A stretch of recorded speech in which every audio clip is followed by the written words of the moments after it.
Welcome to the GOTO Podcast. Each episode covers the brightest and boldest ideas from the world's leading experts in software development. Tune in for practical lessons, compelling theories, and plenty of inspiration. GOTO gathers the brightest minds in the software community to help developers tackle projects today, plan for tomorrow, and create a better future. Stay up to date with the latest in tech through GOTO's top-rated events in cities like Amsterdam, London, Copenhagen, and Chicago, and by subscribing to the GOTO Conference's YouTube channel, where you can find thousands more high-quality dev talks. Learn more at gotopia.tech. Awesome. So as a part of the GOTO Book Club, here with Sam Keen today, talking about clean architecture in Python. Pretty radical book, I think, that I picked up recently and was able to read. But Sam, I'd love for you to introduce yourself and just what your impetus was to write this book. Sure. Thanks, Max. My name's Sam Keen, and I've been a software developer. Boy, it's going on 30 years. So started just before 2000. So the entirety of my experience has kind of been in that web era. So back then, a lot of variety in language and types of businesses. So started in probably Java, because back 2000, if you wanted to write software for a company, kind of Java was the go-to. But I think myself and a lot of people came to the conclusion web development's got to be easier than this. So shifted into, at that point, it was PHP for quite some time. Rode the Ruby on Rails train for quite a while when that was peaked. But really the last 8 to 10 years has been Python. It's been my daily driver. Kind of trending into back-end web development. It really checks all the boxes. So really appreciate the language. Across that span, again, lots of variety of companies. So from like small startups, that's where I came across Max many years ago, to larger companies. The tail end of where I've worked so far is Nike, and then did some time with Lululemon. And then last was AWS for about 6.5 years. And since then, I've gone back kind of full circle to freelance consulting and a bit of content creation. And motivation to write the book, Pact, the publisher, reached out to me probably like February 2024 with the pitch for the book, doing a clean architecture book in Python. And for me, it just really checked all the boxes. I've always been thoughtful of architecture. Clean resonated with me, those onion type architectures. And I'm sure we'll get more into that soon. And I always wanted to write a book. So this is my first book. And it gave me the opportunity to kind of dive deep on the topic. So I appreciated that. Awesome. Yeah. And I'll introduce myself a little bit for folks. So I'm Max Kirchoff, CTO at Ginko, very small engineering team. So probably part principal engineer, part CTO, part technical product person. I have a career of across technical products, product leadership, engineering. Nowadays, I think I call myself a principal technologist, which is probably more confusing than anything. But I like to get my hands dirty, but I would not call myself primarily a coder necessarily, which makes this whole age of AI even more interesting, I think, for someone like me. But yeah, I was actually really interested in this book because, Sam, as you mentioned, we worked together 15 years ago, I think, at like what was, I think, one of or the first social e-commerce platforms. And it was really interesting, cool, small startup. And we were really exploring like digital advertising, social media meeting e-commerce, and so many cool ideas. And the reason I was interested in the book is because working with you, Sam, I learned a ton of architecture principles that I think like really made me successful throughout my career after that. I remember we were working in PHP, as you mentioned, at the time. And I think you had built your own microservice architecture for like RESTful APIs and wrote your own DSL. And I really like took to that. And then it was funny, that actually led me into working with Flask because it felt very Flask-like in a lot of ways in Python, and played with that for a bit. And then, so you wrote the book. So I was already like, got to check this out, got to read this. Sam is definitely a thought leader in this space, I think. And recently I'm working pretty heavily in Python again. So I took a little bit of a journey, as I said, working in product. And then in the last the cybersecurity startup is in the startup before this one that I'm at currently, certified. we had a huge data operation basically, and we're working in like Jupyter notebooks, some Python pipelines and things like that. And I just got really into it because of how practical and fast and simple Python is, especially for data tasks and data oriented stuff. And then now at the current startup at Ginko, our whole backend, we have like an AI companion basically for parents. People should check it out. It is entirely built, the backend's in Python, because Python is just a great language to work with LLMs and other models, AI ML models underneath. So yeah, that's what drew me to the book. And I got to say, like, I was really impressed. It was so funny to sort of see, again, those principles from 15 years ago that I think you really embedded in me, even more fleshed out and explained and applied throughout the book. And I even saw some like just hilarious aspects of my own architecture and my current Python backends getting called out as like, hey, if you're having problems here, it's an indication that maybe your code's not in the best place. And so I definitely went from like reading through here to just immediately having things that I could apply into my own Python work right now, which I thought was great. But I'd love to sort of, for you, that's my own little, 30-second sales pitch on your book. What's really for you the core promise of clean architecture in Python? Well, yeah, thanks for that intro and compliments. Appreciate that. So I'm glad that some of those thoughts resonated with you. But 30-second pitch. So elevator pitch. I think overall it really comes down to dependencies and coming to grips with you need those, but if you don't approach those thoughtfully, dependency hell, we talk about that, can really start to kind of fester in the larger, not necessarily larger, but architectures that run for a long span of time.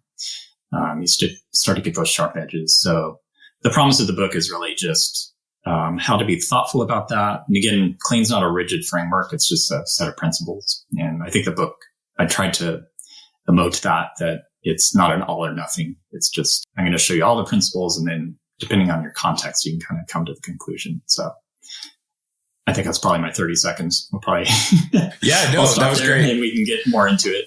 Yeah, that was great. I think to play back to you a little bit is like I felt it was a little shame-free and a little more empathetic to like a practical engineer, senior engineer, principal engineer working in a code base that they have some control over, but there's also business needs. And I love that because I was like, great, I'm not going to be the villain in this story if I don't have everything implemented. Yeah, definitely. Cool. So I'd love to just get right into sort of foundational elements. Python really prides itself on being simple and pragmatic. I remember this from when I first messed with it with Flask, was like just a time to get up and go. And the utilities, especially compared to a language like PHP, which we're not going to rag on too much, but is more functional and complex, right? Especially whenever that was, 2010, right? I love that. How does your book, your book on clean architecture apply to that like sort of principle of being simple and pragmatic? Yeah, that's a good question. Because again, right when I heard the pitch for the book, I was like, okay, how am I going to do this and not have people think I'm trying to turn PHP into Java? Because clean... Python, you mean? Yeah. Sorry. Picked up on you were just talking about PHP. It was on a reminiscing. The other P language, Python. So again, the original Robert Martin, Uncle Bob, his pitch of clean was pretty much in the Java, C# context. So a lot of people kept with that sort of context and thought, oh, it's for these languages. So the goal was to have it resonate with the Python audience, use what's there. So there's a whole chapter on type-ins, leveraging that. Yeah. Sticking with what batteries are included in Python. So ABCs, abstract base classes, and even more so, we see people start to use protocols. So sticking to that. And then the overall messaging was that it's, again, we spoke to this a little bit earlier. It's not a binary choice. It's the book will lay out all the principles and how to apply them in Python. But it also, once you get into the book a bit, it starts to talk about, okay, for certain contexts, here's how you might thin down the whole gamut of principles to make better sense. So I think, back to your question, there's definitely an effort throughout the book, and it was a learning process through the book, writing it, of how to keep it Pythonic. So hopefully that resonates with the readers. I love that. I love to hear that. I know that you really, in talking to you, you really deliberately did not want to write a Learn Python book. which is, there's a lot of them, the local library, I'll say that, and really focusing on architecture and developer experience, which I think for some people that might not seem intuitively like those things are balanced together or come together. How did you think about really striking that balance, like in writing something that was fundamentally about architectural principles, but really about making the development experience better and more usable? Yeah, that was a tough balance. So it is an architecture book, it's in the title, but you want it to resonate with a wide audience, be applicable for a wide audience. And to your point, there's plenty of Learn Python books and resources out there, like Real Python. I mean, if you're new in learning Python, go to that site, sign up, you'll be set. So didn't see a need to fill that void, but there did seem to be less. And again, there's still some good works out there, but there seems to be less of a corpus that's architecture focused in a Python context. So I felt I could contribute there. So kept the book on that theme. And again, if you look back to Uncle Bob's original book, there's really no code in that book. It's all theory, but that kind of makes sense because he was introducing the concept. So it had to stay theory heavy. This book, glad to say there's no UML diagrams in this book. That was a deliberate choice. So I tried to keep it approachable, but bring in enough code so that we could, when it made sense to show an example of a principle in the book using code, we definitely did that. But again, kept it terse to just enough to show the principle. And then to balance that, there is a companion app, a to-do application that evolves throughout the book. And for each chapter, you can go to GitHub and find the more extensive functional code for that represents that chapter. So for those who want a little more code, they can go to GitHub and see that. But I didn't want to cloud the book with pages and pages of fully rendered classes. So hopefully it struck a good balance. But that was the attempt. I know it did for me, for anyone who I think would think about programming and architecture the way I do, because I feel like I'm equal parts philosophical, but also very practical. I actually want to see how the sausage is made. And so even just some of the inline examples I know you provide throughout the book, it was great because it just helped me take that principle or that idea or that implementation and put something solid to it that I could see and understand. So I thought that was great. So kudos on that. I'd love to get into testing. But first, I really wanted to talk about sort of this principle, this idea of the strict inside, flexible outside. Feels crucial, and I'd love to hear your thoughts on it.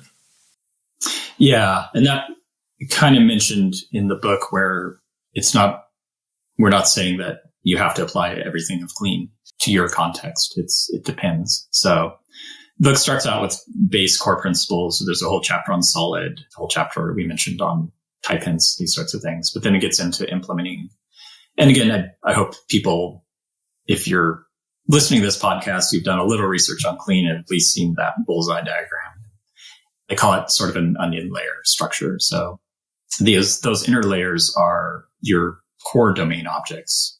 And then you shift out into an application layer there's 4 layers total. Application layer is how you apply the core business rules.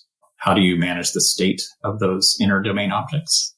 Then you go out into an adaptation layer. And then beyond that is the framework layer. An adaptation layer is to keep those inner 2 layers decoupled from that outer frameworks layer. So that being the case, we try to make I try to make the royal we.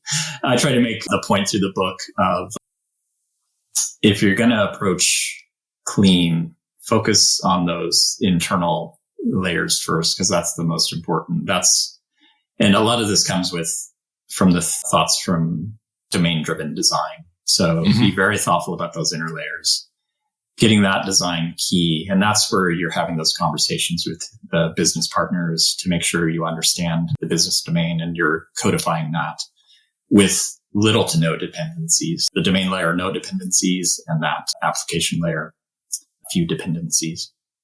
So that's kind of that. And then as you get out, you get how you apply that adapter layer and that pretty much how you apply that adapter layer. That's very context specific. And the book gets into that. And as we go into, first we're doing a CLI application, then a web application. Then we get into how would you build a more straightforward API. And that's where we start to talk about, okay, here's how you can kind of thin down that adaptation layer. Because in this case, this context, we don't have a true view. So we can start to pull stuff out and not have accidental complexity, which is key to success in software development, I think. Yeah. I was just having a conversation actually the other day, a colleague of mine who they were working on integrating a startup that has been acquired by their startup. And they had noted that someone had implemented GraphQL on top of a key value store that was not a graph. And I, just going back to what you're saying, like introducing complexity in that interface layer of just like very cute way to implement GraphQL. And that was totally unnecessary, right? It has nothing to do with those base domain objects that they're not actually on a graph. And so it just introduced a level of complexity that nobody wanted to support. So, but yeah, that stuff's super interesting. Yeah. And I will say too, I know you've seen it in your career. That's why you're speaking to it, but that's probably the biggest mistake I have ever seen is when you get into that interface and application layer of just like really mangling things up in ways that just don't make a lot of sense. Mm. I think there's a way businesses are complex and things are changing and you're growing, especially a startup, right? Like stuff's changing daily potentially. Yeah. And there's a way to hack it together and then go back and fix it. But I think most of us forget to go back and fix it. Exactly. Integrate those things. Yeah. Deeper in the onion, right? Which I think is a great sort of segue into testing. Mm-hmm. Personally, me, if I were to go into a new company tomorrow, working with them or looking at their code base, and they were like, hey, we have great architecture, I think the first thing I would say is show me your tests. Because I think really great, clean architecture is very testable. As I think you make that point quite a bit. And if you're unable to write tests at all the different layers of the testing pyramid, then there's something wrong with the architecture probably. Yeah. And yeah, your chapter on that, I think chapter 8 really stands out. And I know that I myself struggle with this too. Like you build a project, you get moving, you need tests. You don't want to re-architecture the project because you realize, I can't write unit tests for these things and I can't write integration tests for these. And so you end up writing these end-to-end tests that are slow, flaky, have all of these problems. I deal with those all myself. Why do you feel like that is that so many Python developers, I think, just like really struggle to get testing into a good place? Is it the architecture? Is it just like the strategies that they're using? Yeah, I think, and here I could mistakenly say PHP and it still applies. But in Python, I think, and to some of the points you made, test friction is kind of a gauge of architecture health. Yeah. And unfortunately, a lot of times it shows struggles in the architecture. Because again, if you think about it, a test is just a client of your code base. It's a bit contrived, but again, that's what it is. So if it's difficult to write a test, that's kind of emoting that it's difficult to leverage your code base. So that can be a signal that there's an issue there. And I always tell people if it's difficult to write a test, don't blame the test framework, blame the architecture. Start to look into what's causing that friction. Yeah, to your point, you see this story all the time, and it happened to me, I remember, is you go to Martin Fowler's blog and you see this test pyramid and he's got plenty of corpus on the panacea of that sort of situation. And it resonates with everyone. It's like, yeah, I should have this large base of fast unit tests. And then I know that integration and end-to-end tests are more expensive to maintain and brittle. So I should have fewer of those. But then they go to try to apply that and it's a struggle. So you see the story of, okay, let me write a unit test for the user model, which sounds simple enough. You get done and you got 200 lines of setup code and mocks to mock out AWS and SQL Alchemy and all this stuff. And then you got 4 lines that's changing state and making an insertion. So the hope is that, and we talked about that a bit, is that clean can help to alleviate that with some of the principles. Yeah, I'd love to walk through that, like the Sure. especially the testing pyramid, because in reading through your own thoughts on this, and it's very funny that you said to test their clients, because I literally have a quote here that I had pulled up in front of me from the book that is, tests are nothing more than clients of our code. If we find that our tests are difficult to write or require complex setup, this often signals that our production code needs improvement. I love that quote. It hurt my feelings quite a bit, but I'm sure after reading your book, I can help remediate that in our own Python. But yeah, I'd love to walk through that, because it really felt like you were able to demonstrate the onion model and the testing pyramid actually like really combine in the clean architecture to like enable that kind of testing. And yeah, I'd love to just hear your sort of walk through on those layers. Yeah, I think, and I don't think I mentioned it yet, but the core, again, clean is built on shoulder of giants. So foundation of like domain-driven design and solid principles, those sorts of things. That's called out in the book. Another, it didn't invent, but a principle that it brought to the forefront is what they call the dependency rule. And again, that's that bullseye diagram. And it's just a simple rule that code in any given layer only has dependencies pointing inward. So the domain layer, being the most inner layer, has by definition no dependencies, because it's not viewing anything below what comes with Python. And then as you move out, the framework layer is the most outer, so it has visibility to all the dependencies. And that's why that's a bit more of a chaotic layer code-wise. Back to testing. So, I mean, to get away from the test ice cream cone, what a lot of people call it, like kind of the inverted pyramid, where you have a bunch of end-to-end, and maybe someone tried to write a unit test at some point. But what clean brings to this is, if you think about what we talked about earlier, is that domain layer has no dependencies. So that example of testing the user model, you have 200 lines of setup, that all just goes away. And your test is now 4 lines long. And it's just build the user model, change the state, assert the change. That benefit continues out into like the application layer. You're coding against interfaces. So they're using things like the repository patterns. So the application layer doesn't know about SQL alchemy.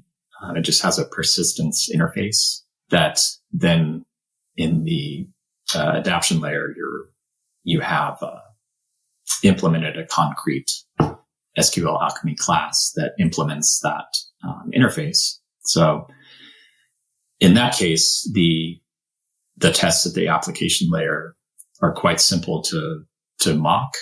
Build something that implements that interface for the test. So you can do that as a mock, or you could even do that as like for persistence. You could build a memory persistence implementation. So the tests are that much quicker and you don't have to boot up a Postgres database. So that's how it fulfills that promise of test pyramid. It makes, again, the what is most important to your code base. We talked about that strictness on the domain, very testable. So it enables that true test pyramid. And then you still need integration, and like you want to have end-to-end tests on core features like checkout, these sorts of things that are tied directly to revenue, say. But the population of those tests is vastly reduced. So they're still brittle and expensive to maintain, but you have 10 versus 200 of those. So that's how clean makes the test pyramid possible. Cool. Yeah, I know when reflecting on that, like I said, have a bit of work to do myself. And I think that leads me to like sort of my next thought. As I said, working in a very small early startup. And it feels like right now, not just in Python, in many languages, there's lots of packages, libraries that really try to like add features and integrate a lot inside of a code base that might previously you would have had to have different dependencies managing different things. And I'll speak really specifically to myself. We utilize Supabase, which is great. We have like auth through Supabase. We use RPC functions. We use edge functions, all kinds of things. And their client makes it very easy. They even have like a vector client for AI ML stuff. The problem I find myself having, going back to like testing and the onion model, is like I'm just implementing the Supabase client all over the place. And because it's fast, it's easy, it has all this built-in stuff. But I know, recognizing like what you're saying about testability and longevity, there probably needs to be some abstraction there. That my code isn't using Supabase, it's using the class or abstraction layer on top of Supabase, or Supabase is inside of, right, as an adapter. How do you think about like moving to that method and like in implementing like clean architecture and the strategy you're talking about? Like, do you feel like there's a right balance of investing in that kind of complexity of architecture, I guess I would even say, like earlier on? Or is it like just get functional and get moving and then worry about later? Like how do you think about that? Sure. So bringing in a framework like clean, those sets of principles that, like, to your point you're making, it's adding layers, and that's a form of complexity. So you have to thoughtfully apply that. So I think overall, and this really anything you're building, well, anywhere. And I learned is a key principle at AWS is what's the problem you're solving? Always start with that. So, and it's all about risk. So in your case with Supabase, it's like you're thinking about it. So there's probably some risk. The way that's implemented, you're in your mind that you're attributing some sort of risk to that. So, but again, you got to be pragmatic. So development teams only have so much capacity. So it's like, where does that coupling risk, where is that lining up with other risks the company has? So, and again, think deeply about, okay, this seems to be a risk, but why? So again, what's the problem? And the risk might be that, well, Supabase is the hotness bit next year. Who knows? Is that risk vector enough to where it's beneficial for you to add that abstraction to have a persistence interface and then you then implement a Supabase concrete class.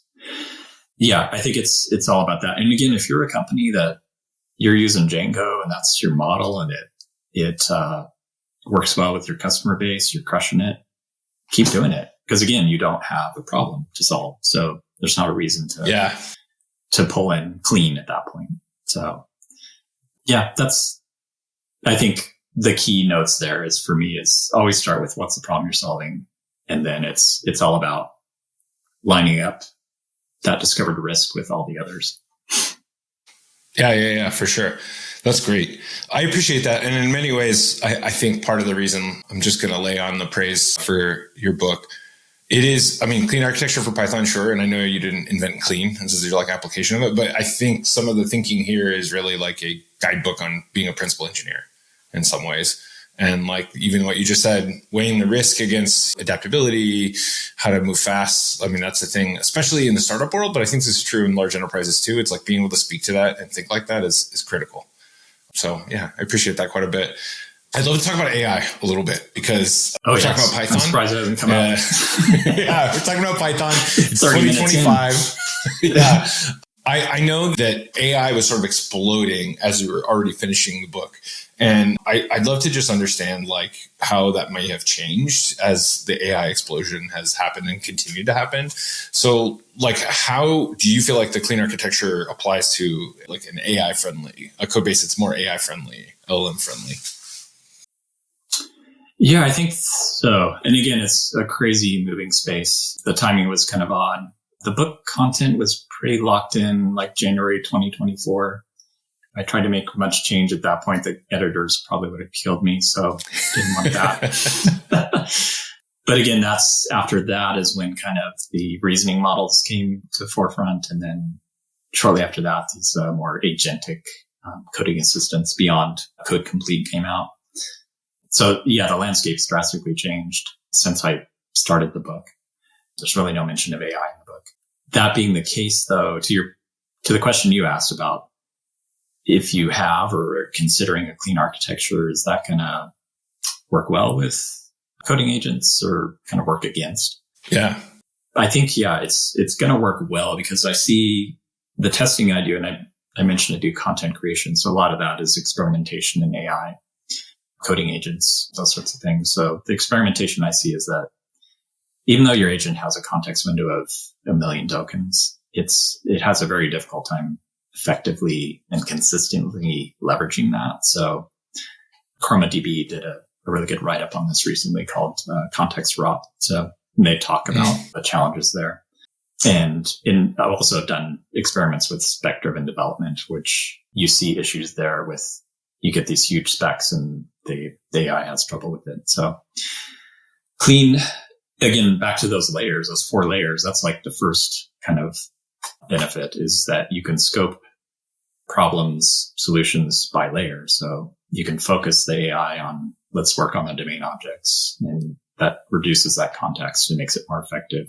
And then you can shift over to the application layer, those sorts of things.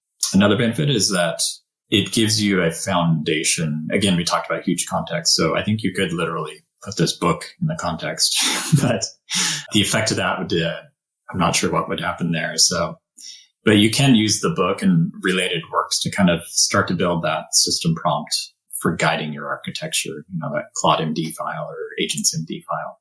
So I think it's building applications of significant breadth or size in 2025 with AI. You still need a plan and kind of a rule book. So I think this works well with that. Just as it would help humans build something, these AIs keep getting, and again, this is the answer I give this year, next year, it's going to be bad.